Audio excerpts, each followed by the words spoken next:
E aí galera, beleza? Mais uma aula de matemática aí, tá? Pra gente poder dar sequência no nosso conteúdo. E aí a aula de hoje, pessoal, vai ser sobre teoria dos conjuntos, tá? E falando sobre teoria dos conjuntos, o que é que nós podemos falar a princípio? Entre todos os conceitos que nós temos aí na matemática, que é bastante conceitual durante o ensino médio, o único conteúdo que não é passível de conceito é justamente a teoria dos conjuntos. Na teoria dos conjuntos, então, nós temos uma ideia do que venha a ser conjunto, tá? E essa ideia de conjunto é uma ideia, uma noção, tá, primitiva, que qualquer pessoa venha a ter. E isso é simples da gente imaginar. Se a gente vê uma reunião, uma coleção de coisas, né, que não apresentem característica comum, a gente logo não identifica como conjunto. Agora, quando a gente vê uma coleção de coisas, de situações, onde a gente consegue encontrar uma característica comum entre aqueles elementos, aí a gente consegue automaticamente entender que trata-se de um conjunto. É muito simples a gente entender esse conceito, até porque a gente verifica de forma bem rudimentar quando a gente está estudando no ensino fundamental, né, no período aí das tias, em que as tias passavam aquelas tarefinhas, onde elas colocavam aqueles balãozinhos. Aí dentro daqueles balãozinhos colocava uva, abacaxi, maçã e pedia para você descrever que nome de conjunto ou que conjunto era aquele. E aí você ia lá e conjunto das frutas, né? Ou conjunto dos meios de transporte. E aí nesse caso você tinha a convicção de que aquilo via formar o conjunto. Por quê? Justamente porque você conseguia fazer a correlação entre as características comuns desses elementos, beleza? Então olha só. Passando então para essa ideia de conjunto que todos nós podemos ter, o que é que a gente pode falar um pouco mais a respeito da teoria dos conjuntos? A teoria dos conjuntos ela vai trabalhar com dois aspectos, tá? A primeira delas é com relação às relações existentes entre conjuntos ou entre elementos conjuntos, tá? Porque nós temos dois tipos de relação. A primeira, que é a relação de pertinência, tá? E a segunda, que é a relação de inclusão. E o outro âmbito em que nós podemos trabalhar a teoria dos conjuntos é justamente no que diz respeito às operações entre conjuntos, mas a gente vai falar isso aí um pouco depois, certo? Vamos falar primeiro a respeito das relações. Falando primeiro a respeito das relações, as relações que nós podemos ter entre conjuntos ou entre elementos e conjuntos são as relações de pertinência, onde a gente utiliza aquele símbolozinho de pertence, não pertence, é isso? E a relação de inclusão. Na relação de pertinência, pertence ou não pertence, a relação ela deve ser estabelecida de elemento para conjunto, tá? Por exemplo, quando eu digo que um determinado aluno, né, pertence a uma turma, o aluno ele é um elemento, tá? Joãozinho pertence à turma do primeiro ano. Se a gente for estabelecer aí Joãozinho como sendo elemento, a turma do primeiro ano como sendo um conjunto de alunos do primeiro ano, então a relação mais adequada é uma relação de pertinência, dizer que Joãozinho pertence à turma do primeiro ano, tá? Agora, a relação de inclusão, ela é uma relação existente entre dois conjuntos, onde existe a condição de um conjunto ser subconjunto do outro, ou seja, quando tu tem um conjunto dentro de outro conjunto.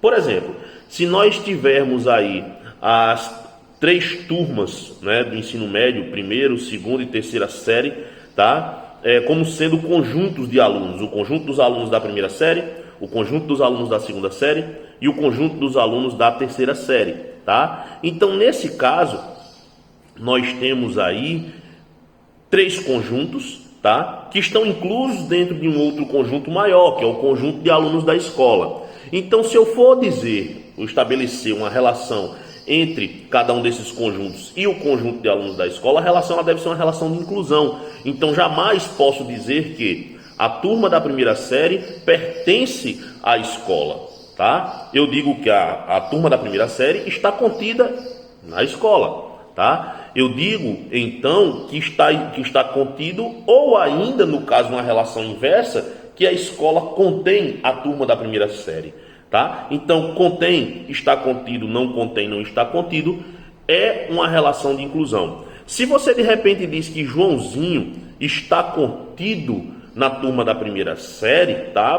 Pode até ser que na língua portuguesa, na gramática, isso faça algum sentido, mas na matemática isso está errado, tá? Na matemática, nós quando relacionamos elemento e conjunto, a relação é de pertinência, pertence ou não pertence. Assim como dizer que o conjunto dos alunos da primeira série pertence à escola, tá? Essa relação, essa sentença, ela também está equivocada. Isso por quê? Porque a relação existente entre conjunto e conjunto, que é o conjunto da turma da primeira série, e um conjunto maior onde ela está inserido, que é o conjunto dos alunos da escola, tá? É estabelecida essa relação aí através de uma relação de inclusão e não de pertinência. Por quê? Relembrando, relação de pertinência, relação existente de elemento para conjunto, relação de inclusão de conjunto para conjunto, onde um conjunto está dentro de um outro conjunto maior, ou seja, ele é um subconjunto, tá? Então esse é o primeiro aspecto que nós falamos. O segundo aspecto das questões a serem trabalhadas na teoria dos conjuntos são questões, e isso ocorre muito em vestibulares, tá? Ocorre muito aí no Enem, já é algo bem esperado, são justamente as questões que trabalham as operações entre conjuntos. E as operações entre conjuntos são 4, tá? A primeira, que é a união. A união é aquela operação que consiste em juntar todos os elementos, tá? Nós temos também a interseção. A interseção, que é justamente aquela operação que consiste em evidenciar os elementos que pertencem a 2 conjuntos ao mesmo tempo, ou 3 conjuntos ao mesmo tempo, enfim, são os elementos comuns a 2 ou mais conjuntos, tá? E temos aí a diferença também. A diferença é aquela operação que, assim como diz a operação aritmética diferença, ela exclui, né? Então, nesse caso da teoria dos conjuntos, ela também trabalha com um sistema de exclusão de elementos, tá? O complemento, que é outra operação, a quarta operação que eu vou falar, na verdade, ela é uma operação que tem a mesma característica da diferença, tá? Só que é como se fosse no sentido contrário, mas também é uma operação de diferença.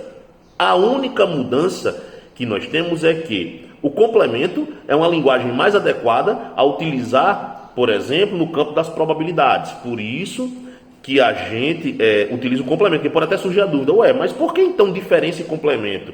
Já que são 2 operações de mesma natureza, apenas com nomenclaturas diferentes, por que é que não trabalha uma só? Porque aí, quando você vai trabalhar dentro da teoria das probabilidades, faz mais sentido trabalhar com a ideia de complemento do que com a ideia de diferença.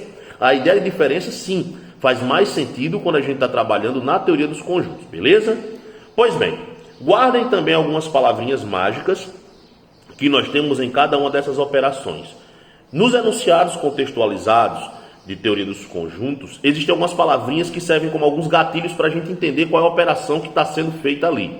Por exemplo, a palavrinha ou determina que a operação na sentença é uma operação de união, tá? A palavrinha e é uma palavrinha que nos traz justamente a ideia de que você vai trabalhar a interseção. E as palavras só, somente, apenas, vão trabalhar justamente a diferença, que são aqueles elementos que pertencem a um único conjunto, ou aquele conjunto específico, trabalha com essa ideia de exclusividade, beleza? Vamos fazer o seguinte agora, vamos ver alguns exemplos aí de algumas questões aí que eu trouxe para vocês, beleza?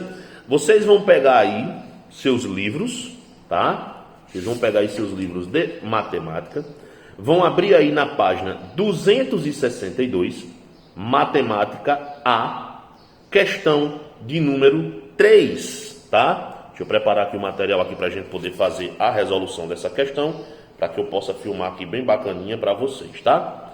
Então, olha só, a questão de número 3, já pegaram aí? Vamos lá então, deixa eu só passar o livro aqui para esse lado, para a gente poder fazer junto. Então, olha só, a questão número 3 diz o seguinte: após o retorno do recreio, a professora de matemática resolveu fazer um levantamento e descobriu que, de um total de 40 alunos, 24 compraram pastel.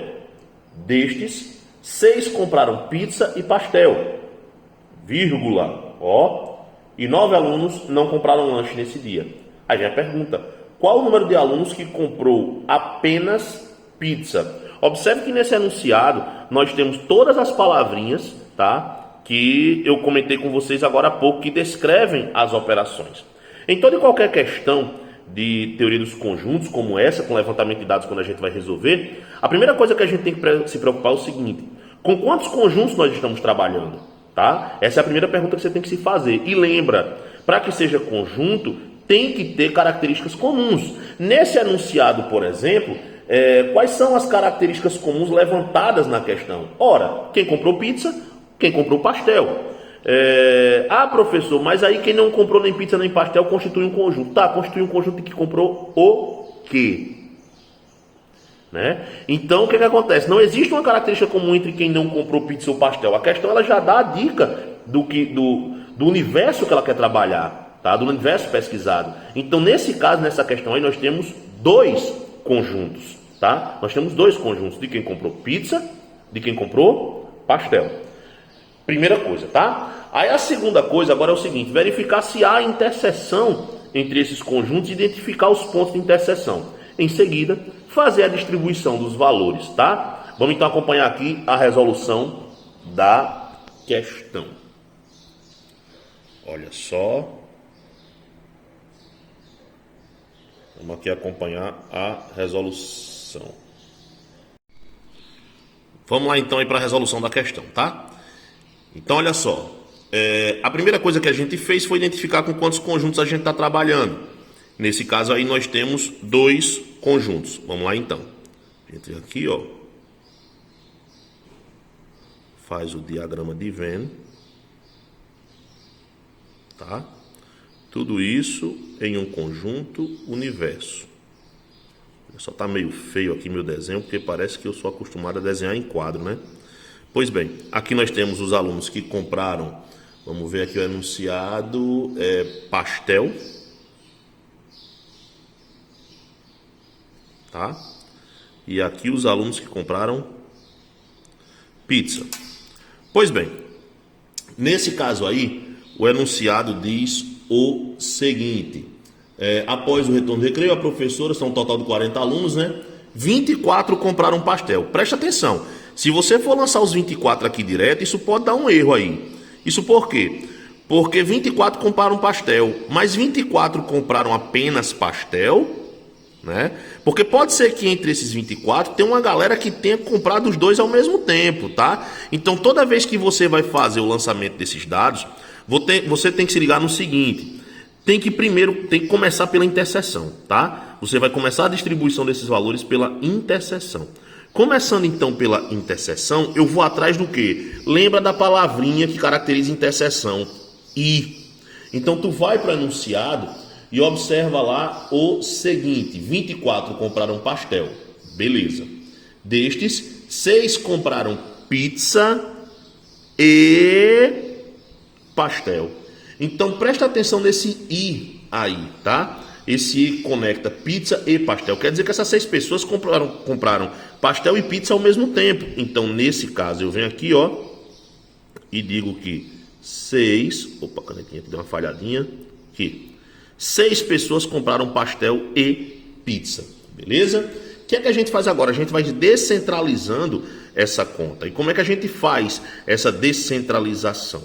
Tá? A gente subtrai os elementos que foram dados no enunciado, como por exemplo, ele diz aí, ó, vamos lá, são 40 alunos, beleza? 24 compraram pastel, olha só, 24. Só que desses 24, como ele não diz que 24 compraram apenas pastel, pode ser que uma galera também tenha comprado pizza. Na verdade, aqui a bolotinha do pastel, dessas 24, 6 também compraram pizza. Então, quantos compraram apenas pastel? Aí basta você fazer 24 menos 6, vai dar quanto? 18, não é isso? Então, ó, 18, beleza? Então, agora sim, nós temos as 24 pessoas inseridas bem aqui, tá? Vamos para outro detalhe aí no enunciado. Continuando aí a leitura.